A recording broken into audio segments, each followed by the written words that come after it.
हाँ जी, कल हमने जो क्लास में लास्ट टाइम पढ़ा था वो पढ़ा था मार्केट रिस्क।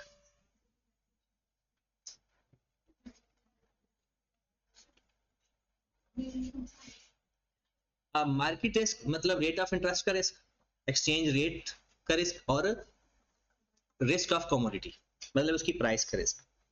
अब इस रिस्क को मैनेज कैसे करेंगे, इस रिस्क को मैनेज कैसे करेंगे, ये मतलब अगर बाकी रिस्क को मैनेज करने के हमने तरीके सीखे वो भी फाइनेंशियल रिस्क थे।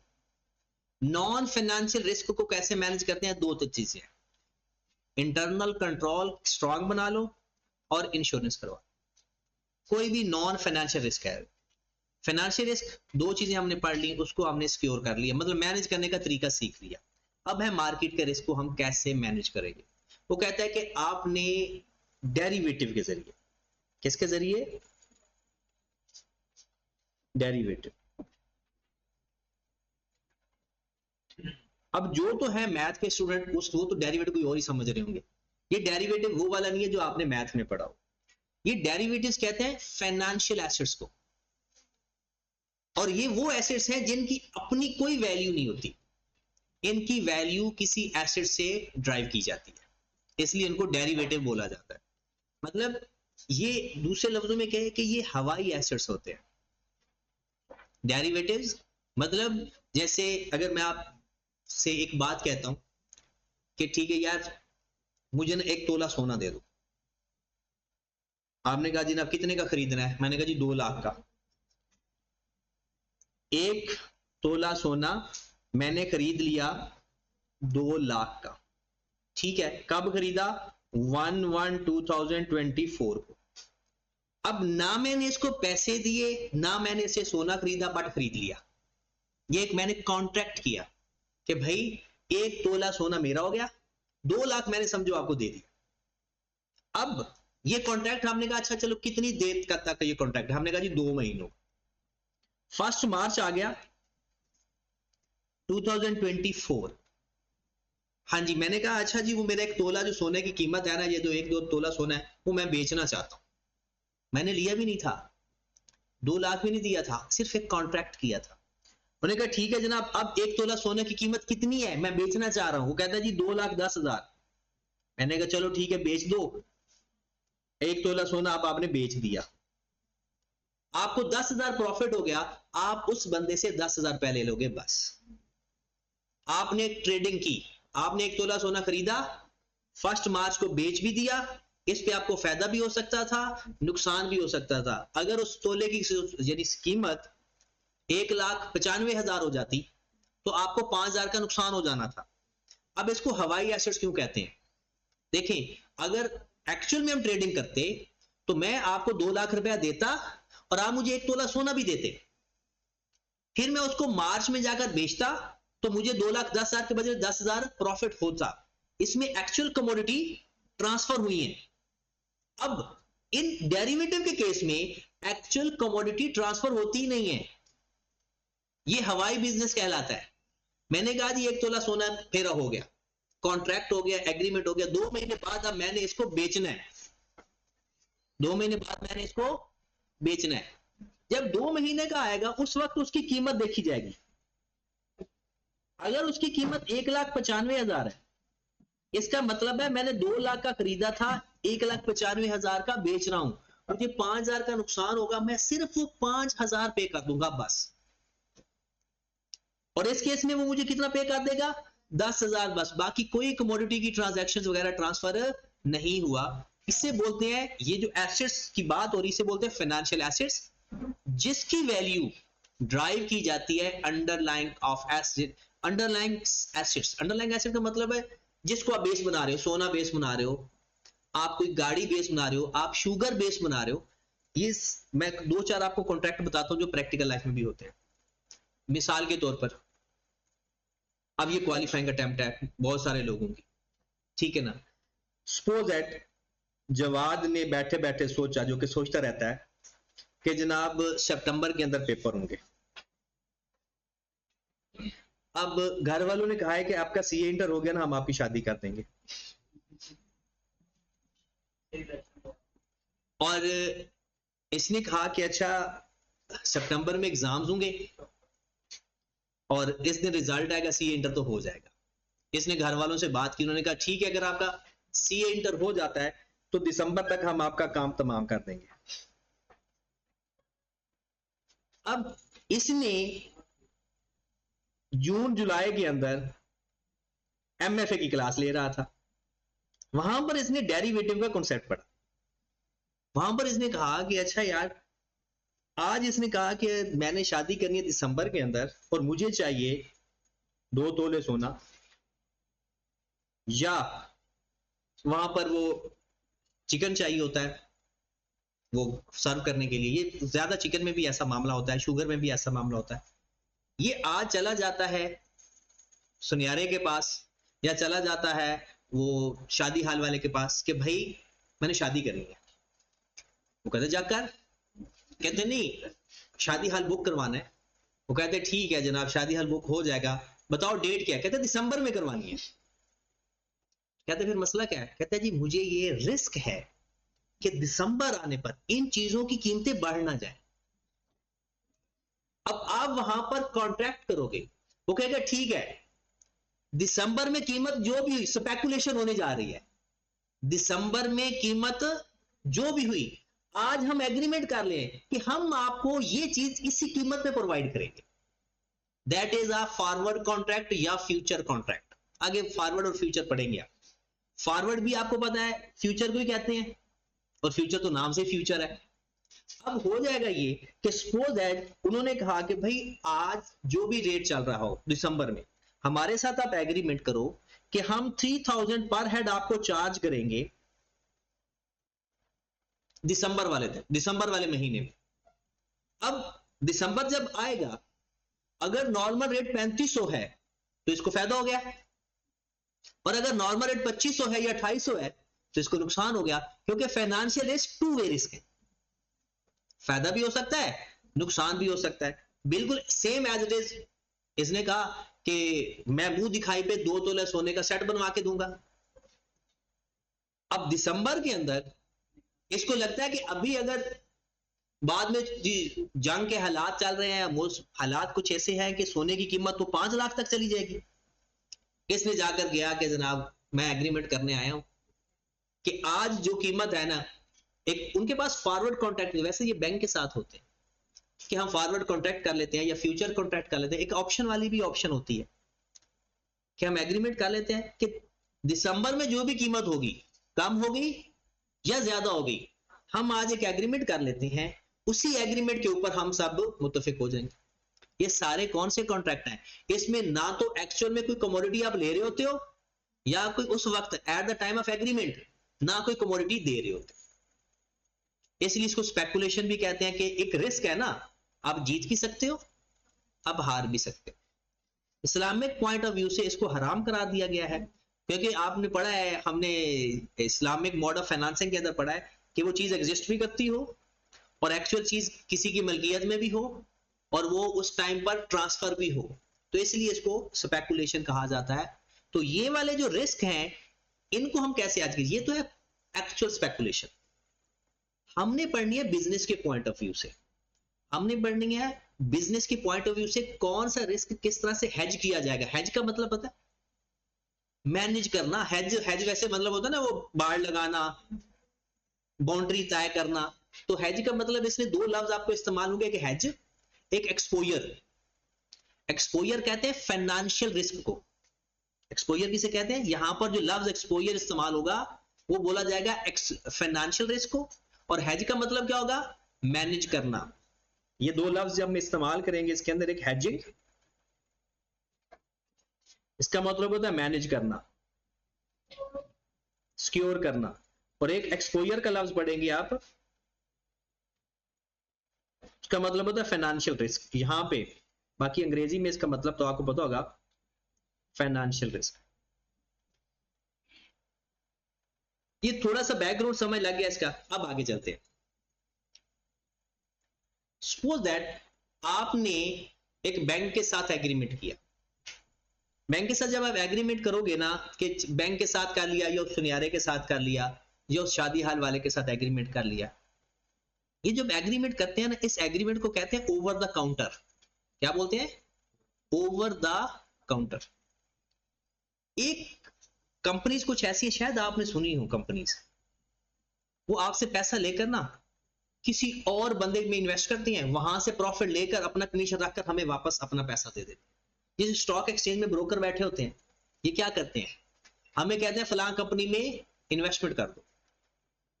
अब हमारा पैसा ब्रोकर लेगा, ब्रोकर किसी और कंपनी में इन्वेस्ट करेगा अपना कमीशन रखकर। अब ना मैं उस कंपनी को जानता हूं, ना वो कंपनी मुझे जानती है। मैं किसको जानता हूं? ब्रोकर को। कंपनी किसको जानती है? ब्रोकर। अगर दो एग्रीमेंट के दरमियान कोई थर्ड पार्टी इन्वॉल्व हो जाए, उसे कहते हैं फ्यूचर कॉन्ट्रैक्ट। अगर दो पार्टी के दरमियान कोई थर्ड पार्टी इन्वॉल्व हो जाए, उसे क्या बोलते हैं? फ्यूचर। और अगर दो पार्टी का ओवर द काउंटर या आमने सामने बैठ के या आपस में डायरेक्ट कॉन्ट्रैक्ट हो जाए, उसे कहते हैं फॉरवर्ड। और ये डायरेक्ट कॉन्ट्रैक्ट जो हो रहा है ना विदाउट थर्ड पार्टी, इसे कहते हैं over the counter. Over the counter से मुराद है कि जैसे मैं यहां पर बैठा हूं ना, मेरे सामने बैठ के एग्रीमेंट तय हो रहा है। तो हम पहले देख लेते हैं कि जो डेरिवेटिव्स होते हैं, डेरिवेटिव्स की डेफिनेशन हमारे सिलेबस में नहीं है, अगर फिर भी आप, मैंने वैसे बुक में लिख दी हुई है। Derivative are financial assets whose values derived from some underlying assets या group of assets। Derivative financial contracts होते हैं। डेरिवेटिव्स क्या होते हैं?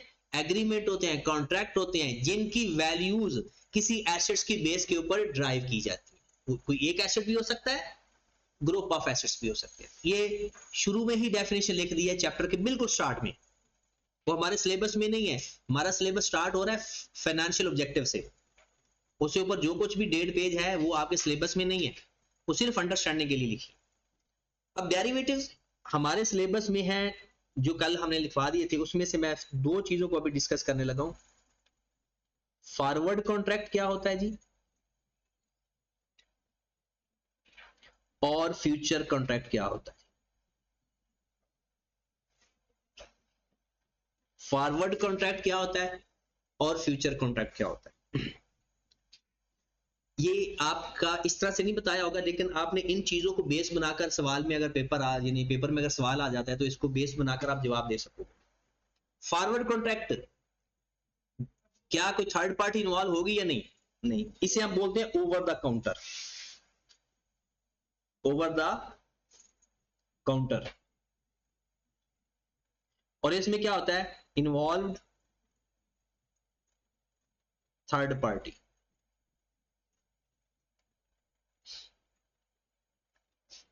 अब थर्ड पार्टी से यह भी मुराद है कि आपने स्टॉक एक्सचेंज के जरिए कंपनी के शेयर खरीद लिए, और कंपनी के आप जब सपोज दैट आप जाते हो नेस्ले के थोड़े से शेयर खरीद के आ जाते हो स्टॉक एक्सचेंज, क्या नेस्ले की कंपनी आपको जानती होगी?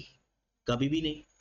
और आपने भी बस अगर जाए ना कि मैंने 3 शेयर खरीदे हैं, मुझे अंदर जाने दो, शायद वो आपको अंदर भी नहीं जाने देंगे। मतलब आपका डायरेक्ट आपस में लिंक, लेकिन आपका लिंक बनवाया किसने? Stock exchange. अब स्टॉक एक्सचेंज एक थर्ड पार्टी है जिसने दो लोगों का आपस में कॉन्ट्रैक्ट करवा दिया। अब जब आप स्टॉक एक्सचेंज से शेयर खरीदने जाओगे ना, तो वो ये नहीं आप कहेंगे मुझे 1.5 शेयर चाहिए, मुझे 1 शेयर चाहिए, 2 शेयर, ऐसा नहीं होता। आप इवन के प्राइस बॉन्ड भी खरीदने जाओ ना, तो प्राइस बॉन्ड भी वो 1 या 2 नहीं मिलते। कैसे खरीदे जाते हैं? एक सेट में, एक से वो कहेगा जनाब 100 के बंडल है, आप खरीद लो। तो जब भी आप स्टॉक एक्सचेंज से कोई चीज खरीदने जाओगे या अंडर द फ्यूचर कॉन्ट्रैक्ट खरीदने जाओगे, तो एक स्टैंडर्ड साइज होगा जी। 100 का एक बंडल है, आप शेयर खरीद लेंगे, 100 के हैं खरीदने, एक बल्क फॉर्म में होगा, एक स्टैंडर्ड साइज होगा। और जो ओवर द काउंटर है ये कस्टमाइज्ड होता है। कस्टमाइज किसे कहते हैं? अपनी मर्जी से आप 1 तोला सोने की कीमत पर लगा सकते हो शर्त, लेकिन अगर स्टॉक एक्सचेंज में जाओगे ना, वो कहेंगे भाई आप हम इस तरह से फलां कंपनी की शेयर इस तरह से देते हैं, फलां कंपनी की शेयर इस तरह से देते हैं। तो इसमें होता है स्टैंडर्डाइज्ड, सॉरी कस्टमाइज्ड,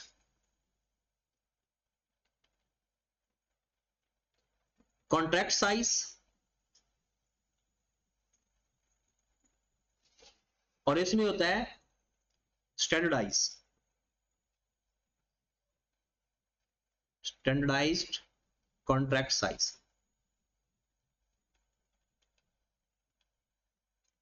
तो फॉरवर्ड क्योंकि बिटवीन टू पार्टीज हैं, वो आप बैठ के टर्म्स एंड कंडीशन तय कर सकते हैं। जब थर्ड पार्टी इन्वॉल्व हो जाती है, उसकी टर्म्स एंड कंडीशन पहले से डिफाइन होती है, भाई ये रूल्स है, इसको फॉलो करो काम हो जाएगा, इसको फॉलो नहीं करोगे काम नहीं होगा। ठीक, जो फॉरवर्ड कॉन्ट्रैक्ट है वो किसी भी करेंसी में हो सकता है, किसी भी डेट के लिए हो सकता है, और जो फ्यूचर कॉन्ट्रैक्ट है स्टैंडर्ड करेंसी में होगा, स्टैंडर्ड डेट होंगी उसकी। जो स्टैंडर्ड का कस्टमाइज का मतलब क्या है, हम बात ही इस तरह कर लेते हैं। कस्टमाइज का मतलब है किस लिहाज से, साइज के लिहाज से, डेट के लिहाज से, अमाउंट के लिहाज से, करेंसी के लिहाज से। किसी भी साइज से क्या मुराद है, 1 तोला सोना, 2 तोले सोने। डेट, ये अच्छा आज हम कीमत तय कर लेते हैं, दिसंबर में काम करना है, जनवरी में करना है, फरवरी में करना है, अगली डेट आप डिसाइड कर सकते हो अपनी मर्जी से। क्या आप यानी प्राइस बॉन्ड खरीदते हो, क्या आप अपनी मर्जी से कुरान अंदाजी की डेट सेट कर सकते हो? क्यों भला? क्योंकि वो स्टैंडर्ड है, वो जिस दिन कुरान अंदाजी होनी है उसी दिन होनी है।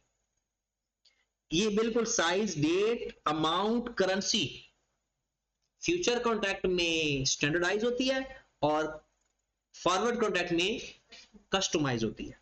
फिर उसके बाद सेटलमेंट, ये थोड़ा सा चेंज है।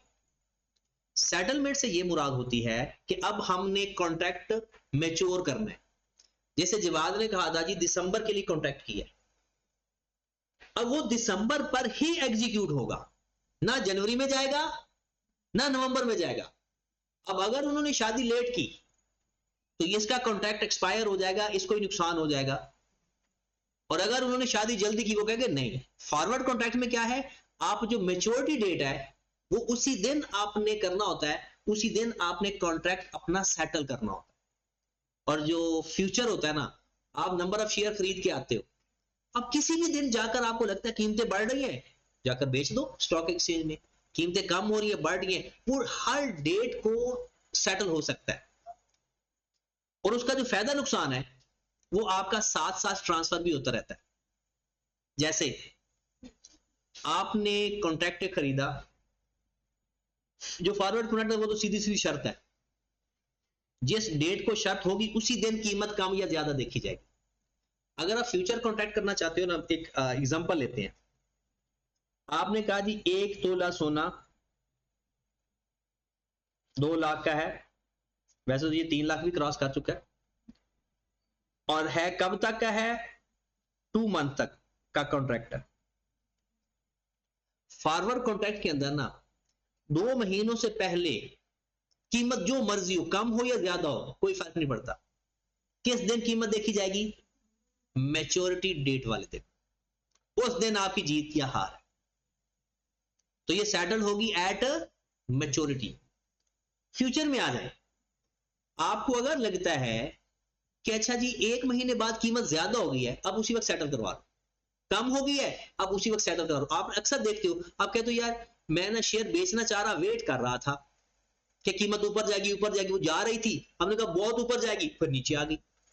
इसका मतलब है पहले भी शेयर बेच सकते थे। अगर आपने स्टॉक एक्सचेंज से शेयर खरीदे हुए हैं, आपको लगता है ना कीमत ऊपर जा रही, बेच दो, जब मर्जी आप उसको सेटल करवा सकते हो। तो फ्यूचर की जो सेटलमेंट डेट है वो एनी डेट, और जो फॉरवर्ड की डेट है वो अब उसके बाद नेक्स्ट, सॉरी, कस्टमाइज डेट का मतलब यह है कि हम मर्जी से अपनी डेट सेलेक्ट कर सकते हैं कि इस दिन हमारा फ्यूचर यानी इस दिन तक कॉन्ट्रैक्ट है, 2 महीने का है, 3 महीने का है, 5 महीने का है। लेकिन जो फ्यूचर कॉन्ट्रैक्ट होता है वो स्टैंडर्डाइज होता है। अब आगे देखें, वैसे मैं थोड़ी सी और भी बात बता देता हूं इसकी। होता यह है फ्यूचर के अंदर, ये है थर्ड पार्टी, ये है ए और ये है बी बंदा, और फॉरवर्ड के अंदर ए और बी आमने सामने है। ए कहता है जी जनाब मैं शेयर खरीदना चाहता हूं, बी कहता है ठीक है मैं बेचना चाहता हूं, लेकिन ये ना एक्चुअल में शेयर कोई खरीदेगा ना बेचेगा। ये कौन सा कॉन्ट्रैक्ट है? हवाई कॉन्ट्रैक्ट है। पेपर में ना लिखना हवाई कॉन्ट्रैक्ट। इसके अंदर स्पेकुलेशन है ना। ए कहता है 1 तोला सोने की कीमत या एक शेयर की कीमत 2 महीनों में 100 से 200 हो जाएगी, या वो कहता है 100 से बढ़ जाएगी। ये ए कह रहा है। बी कहता है नहीं कम हो जाएगी। ये मैं वो एक कॉन्सेप्ट समझाने के लिए ये कहानी बना रहा हूं। अब 2 महीने आए, कीमत बढ़ गई तो ए जीत गया, कीमत कम हो गई तो बी जीत गया, और जो डिफरेंस होगा वो एक दूसरे से पैसे लेन देन कर ले। अब ए कहता है कीमत बढ़ जाएगी, लेकिन ये किसको कहता है? Stock exchange. बी कहता है कीमत कम हो जाएगी। स्टॉक एक्सचेंज क्या करेगा? ये वो एक एजेंट का रोल प्ले करेगा कि जो बंदा कहता है ना एक चीज की कीमत या एक शेयर की कीमत बढ़ जाएगी, वो उसका राब्ता किसके साथ करवाएगा? जो कहता है बी की कीमत यानी कीमत कम हो जाएगी शेयर की। अब उनके दरमियान ये एग्रीमेंट कर देगा ए और बी का। अब कल को कीमत बढ़ गई तो कौन जीता? ए कहेगा मेरे पैसे दो जितने एक्स्ट्रा बनते हैं। तो किससे कहेगा? बी से कहेगा या स्टॉक एक्सचेंज से कहेगा? वो स्टॉक एक्सचेंज से कहेगा। अब स्टॉक एक्सचेंज ने कहा बी को फोन किया कि यार तू हार गया पैसे दे। बी का वो जो फोन से मैसेज आ रहा है कि आपका मतलूबा नंबर इस वक्त किसी के इस्तेमाल में नहीं। तो फिर स्टॉक एक्सचेंज को ये रिस्क लेना चाहिए। देखो ना, उसने तो बेचारे ने कमीशन ही लेना था। अब ए स्टॉक एक्सचेंज का सर खाएगा। इसके लिए स्टॉक एक्सचेंज करे क्या करता है कि सब पहले सिक्योरिटी डिपॉजिट लेता है। क्या करता है? सिक्योरिटी डिपॉजिट लेता है कि कल को अगर ए बी हारता है तो मुझे उसे फोन ना करना पड़े, बल्कि उसके अकाउंट से पैसे ट्रांसफर कर दूं। जैसे ये बिटकॉइन करते हो आप लोग, ये आपको पहले थोड़े से पैसे डिपॉजिट करवाने पड़ते हैं जब आप अकाउंट करते हैं, फॉरेक्स या किसमें भी आप करवाते हो। ये भी यही चीजें हैं सारी। आपको एक अकाउंट, जैसे आपका पैसा बढ़ रहा होता है ना, वो आपके अकाउंट में ऐड हो रहा होता है, और जैसे वैल्यू कम हो रही है वो दूसरा जीत रहा होता है, फिर वो वैल्यू उधर ट्रांसफर कर रहा होता है। तो बिल्कुल ऐसे ही एक सिक्योरिटी डिपॉजिट फ्यूचर के केस में होता है, लेकिन यहां पर सिक्योरिटी डिपॉजिट की कोई जरूरत नहीं होती। तो यहां पर कहते हैं जो फॉरवर्ड के अंदर है वो सिक्योरिटी डिपॉजिट या मार्जिन ऑफ सेफ्टी रिक्वायर्ड होता है। सिक्योरिटी मार्जिन या इसकी सिक्योरिटी डिपॉजिट कह लो। No security deposit, no security deposit. और इसमें क्या होता है? Security deposit.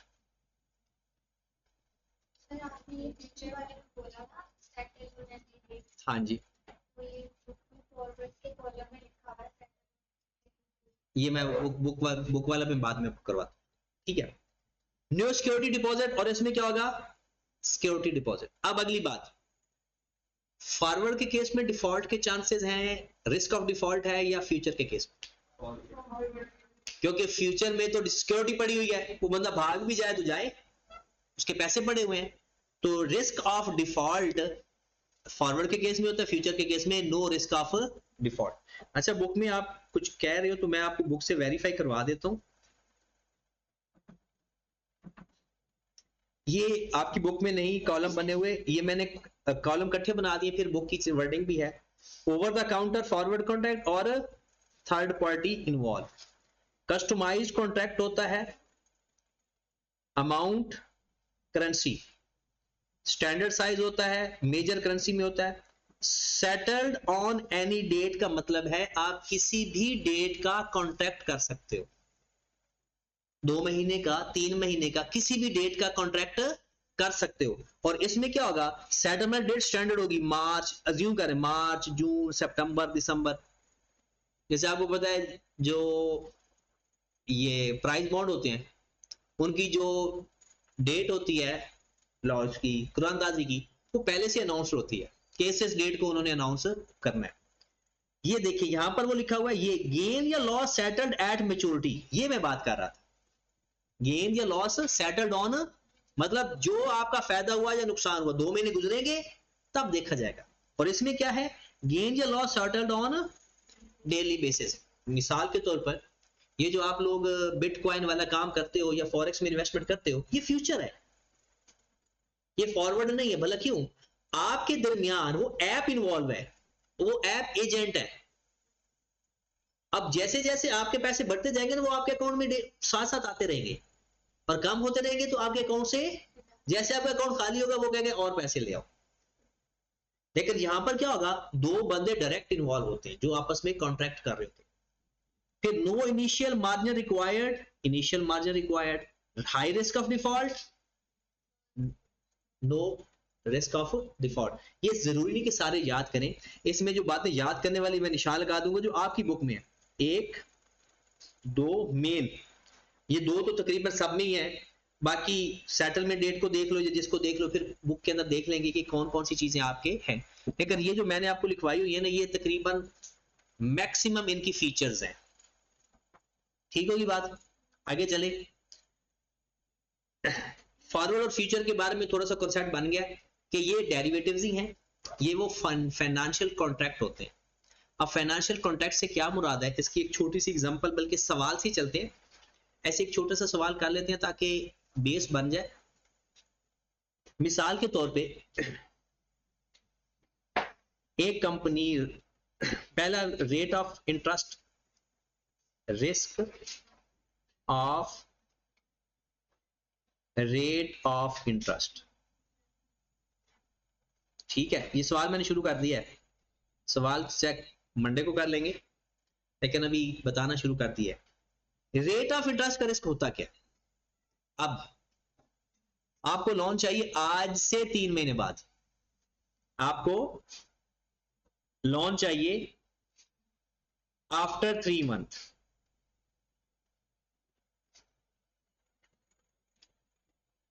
आपने इन्वेस्टमेंट करनी है आफ्टर 3 मंथ। बताओ क्या रिस्क है।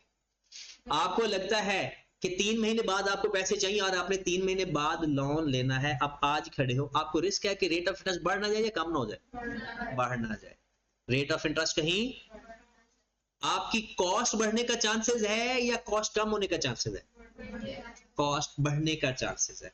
वो कहते हैं आज ही एग्रीमेंट कर लो, आज ही एक फॉरवर्ड या फ्यूचर कॉन्ट्रैक्ट बाय कर लो।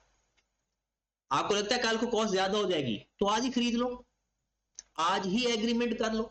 अब यहां पर आए इन्वेस्टमेंट, इन्वेस्टमेंट में क्या डर है, कल को कीमत कम ना हो जाए। अगर आपको लगता है किसी की चीज कल कीमत कम ना हो जाए तो आज बेच दो। यहां पर लफ्ज 2 इस्तेमाल होते हैं, बाय और सेल का। लोगों को, मैं तो वैसे इस कॉन्सेप्ट के तहत आपको नहीं पढ़ाऊंगा, मैंने एक ट्रकालॉजी मेथड से पढ़ाना है आप, जिससे आपके सवाल ना कभी गलत होगा और ना कभी सोचना पड़ेगा। बाय और सेल के चक्कर में मैंने आपको डालना ही नहीं। लेकिन बता देता हूं, अगर आपको ऐसा लगे कि किसी चीज की कीमत या वैल्यू कल को बढ़ ना जाए तो आज खरीद लो। Buy forward contract, buy future contract, buy option contract, कोई भी कॉन्ट्रैक्ट खरीद लेंगे।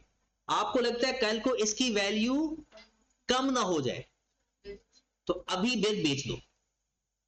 रिस्क क्या है, रिस्क ये है फ्यूचर के अंदर कहीं रेट बढ़ ना जाए या कम ना हो जाए। अगर आपने floating variable rate of interest से लोन लिया हुआ है तो आपको क्या रिस्क है कि कल को इंटरेस्ट का रेट बढ़ ना जाए, और इन्वेस्टमेंट है तो कल को रेट कम ना हो जाए। और अगर आपने फिक्स रेट के ऊपर काम किया हुआ है तो लोन के केस में क्या है, कल को रेट कम ना हो जाए। आपने 10% पे ले लिया, अब ये रिस्क है कि कल को मार्केट का रेट ऑफ इंटरेस्ट कम ना हो जाए। और अगर आपने इन्वेस्टमेंट पे फिक्स किया हुआ है तो क्या रिस्क है, ज्यादा ना हो जाए। रिस्क का पता चल गया कि रेट ऑफ इंटरेस्ट का रिस्क है क्या, अप एंड डाउन, कल को रेट बढ़ ना जाए या कल को रेट। हम इस रिस्क को, इस एक्सपोजर को हेज करना चाहते हैं, इस रिस्क को, या इस एक्सपोजर किसे कहते हैं, फाइनेंशियल रिस्क को, इस रिस्क को हेज करना चाहते हैं ताकि हमें नुकसान ना हो और शायद हमें फायदा हो जाए। क्या लफ्ज है? हम इसको हेज करना चाहते हैं कि हमारा नुकसान ना हो और शायद फायदा हो जाए, नुकसान हो ही ना और फायदा हो जाए। तो इसके लिए हम अपना ये रिस्क हेज करते हैं, और उसके लिए आपके पास हमारे सिलेबस में 3 कॉन्ट्रैक्ट है, फॉरवर्ड कॉन्ट्रैक्ट, फ्यूचर कॉन्ट्रैक्ट और ऑप्शन। फॉरवर्ड, फ्यूचर और ऑप्शन। अभी मैं थोड़ा सा फॉरवर्ड के बारे में होनो दो तो ऐसे थोड़ा सा, फिर इंशाल्लाह मंडे को इसको प्रॉपर एक्सप्लेन करके और सवालों के साथ चलेंगे। अब मिसाल के तौर पर आपने लोन लेना है, लोन आफ्टर 3 मंथ, लोन लेना है आफ्टर 3 मंथ 10 मिलियन।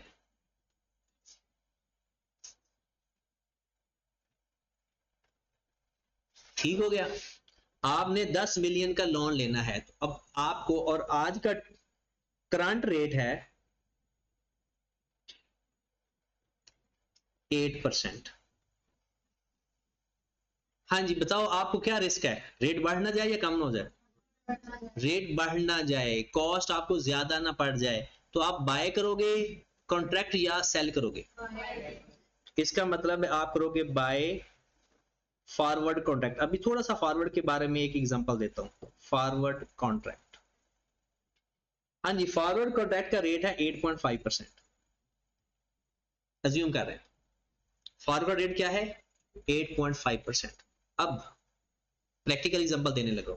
आप बैंक में जाते हो और बैंक को कहते हो जी बैंक मुझे 3 महीने बाद लोन चाहिए, या मुझे लोन चाहिए। उसने कहा ठीक है, 8% रेट है, ले लो लोन। कहते नहीं अभी नहीं चाहिए, मुझे चाहिए 3 महीने बाद। और मैंने ये चेक किया है कि 3 महीने बाद, मेरे एक बहुत ही अच्छे दोस्त हैं, वो चार्टर्ड अकाउंटेंट हैं, और वो कहते हैं कि 3 महीने बाद इंटरेस्ट रेट बहुत ऊपर चला जाएगा। तो इसलिए मुझे डर है कि कल को 3 महीने बाद रेट ऑफ इंटरेस्ट कहीं बढ़ ना जाए। और उसने मुझे ये भी बताया है कि कोई ऐसा वैसा काम होता है, उसने कहा था FRA जाकर नाम ले देना, forward rate agreement. Forward rate agreement, bank ने कहा हाँ जी सही कहा है, बैठो। उसका आज का 3 महीने का फॉरवर्ड का जो रेट चल रहा है ना, 8.5% चल रहा है। कहता है रेट जो मर्जी हो 3 महीने बाद आपको लोन किस पे मिलेगा, 8.5% पे। हो गया एग्रीमेंट। अब आफ्टर 3 मंथ, आफ्टर 3 मंथ 2 मसले हो सकते हैं, रेट 10% भी हो सकता है और रेट 7.5% भी हो सकता है।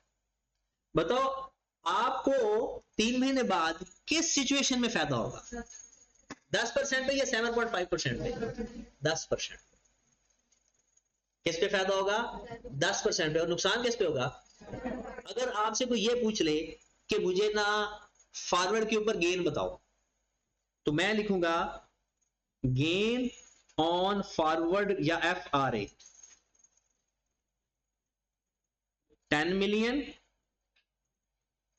Multiplied by 1.5%, multiplied by 1.5% multiplied by M/12। ये बात हम मंडे से करेंगे, मंथ कौन से लेने हैं, रेट किस तरह से लेना है, ये हमें फॉरवर्ड कॉन्ट्रैक्ट करने पे गेन आ जाएगा। और अगर हम रेट हो जाए 7.5%, हमें लॉस आ जाएगा। लॉस कितना आएगा, 10 million multiplied by 0.5% multiplied by M/1%,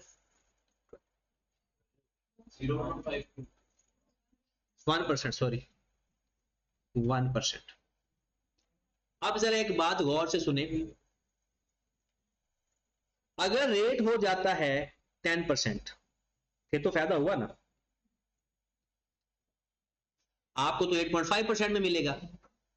देखा रेट क्या चल रहा है मार्केट में, 10%, तो आपको लोन मिलेगा सस्ता।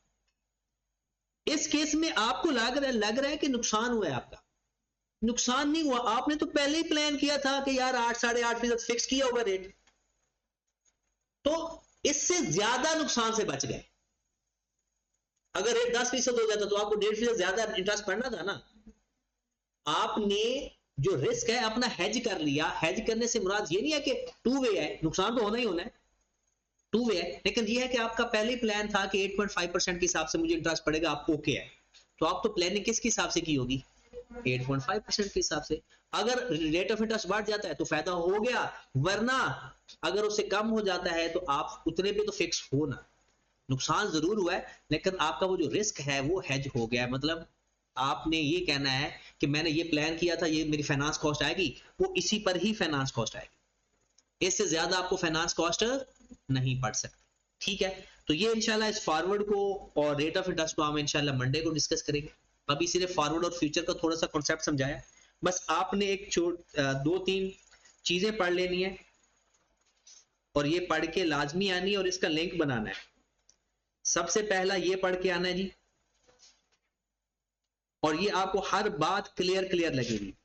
रेट ऑफ इंटरेस्ट रिस्क होता क्या है, मूव अप या डाउन, रेट बढ़ जाएगा या, फिर आपने ये पैराग्राफ भी पढ़ना है और इसको अपने अल्फाज में ना अरेंज कर लेना दिमाग के अंदर, इसको भी पढ़ना है। फॉरवर्ड कॉन्ट्रैक्ट के बारे में दो तीन बातें जो आपने फॉरवर्ड, कोई भी फॉरवर्ड होगा, लिखनी है।